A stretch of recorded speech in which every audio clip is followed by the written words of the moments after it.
Hello guys and welcome back. Today I'll show you how to fold a burrito.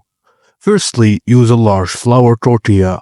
Heat the tortilla in a skillet or microwave for a few seconds to make it soft and pliable. Place your fillings such as meat, rice, beans, veggies, etc. in the center of the tortilla, forming a horizontal line.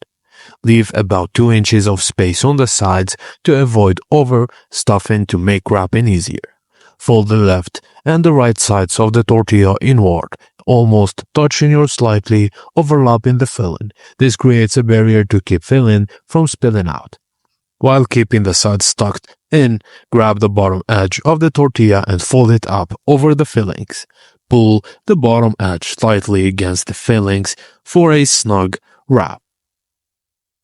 If needed, just place the burrito seam side down on a hot skillet for a few seconds to toast and seal it. And that's it guys. Thank you for watching and please don't forget to like and subscribe for more.